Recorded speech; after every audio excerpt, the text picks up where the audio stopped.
দর্শক আসসালামু আলাইকুম। ঢাকা টাইমস ডিজিটালের পক্ষ থেকে সঙ্গে আছে আমি আব্দুর রহমান। এই মুহূর্তের সবথেকে আলোচিত খবর আমি আপনাদেরকে পড়ে শোনাচ্ছি।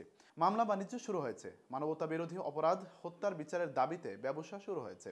এদেরকে আমরা চিহ্নিত করব, অবশ্যই তাদের জবাবদিহিতার আওতায় আনতে হবে।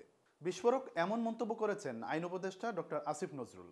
জুলাই অভ্যুত্থানে ঢাকা বিভাগে শতাধিক শহীদ পরিবারকে দ্বিতীয় ধাপে আর্থিক সহায়তার চেক হস্তান্তর অনুষ্ঠানে সোমবার একথা বলছিলেন আইন উপদেষ্টা।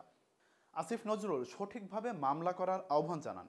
বলেন, অবশ্যই আমাদের শুদ্ধভাবে মামলা করতে হবে। শহীদ পরিবারের মামলাগুলোতে আইনি সহযোগিতার জন্য আলাদা সেল গঠন করবে আইন মন্ত্রণালয়। কথা দিচ্ছি, আগামী 7 দিনের মধ্যে এই সেল হবে।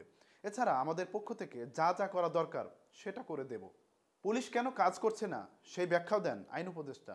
বলেন, গত আমলে বলে কয়ে বলতো গোপালগঞ্জের ছেলেদের রিক্রুট করা হবে, ছাত্রলীগের ছেলেকে রিক্রুট করা হবে। এখন পুলিশ বাহিনীর 10 জনের মধ্যে যদি 8 জনের হৃদয় বাকশাল থাকে এবং তারা যদি আওয়ামী লীগ পরিবার ও গোপালগঞ্জের হয়, সেই পুলিশ নিয়ে কি কাজ করা সোজা ব্যাপার? যেই পুলিশ গণহত্যাকারীদের প্রধান বাহিনী ছিল, তারা কি তাদের বিচারের প্রতি আগ্রহ দেখাবে? এমনই প্রশ্ন রাখেন আইন উপদেষ্টা। দর্শক, ভিডিওটি ভালো লাগলে লাইক, কমেন্টস এবং শেয়ার করুন। ঢাকা টাইমস ডিজিটালের সঙ্গেই থাকুন।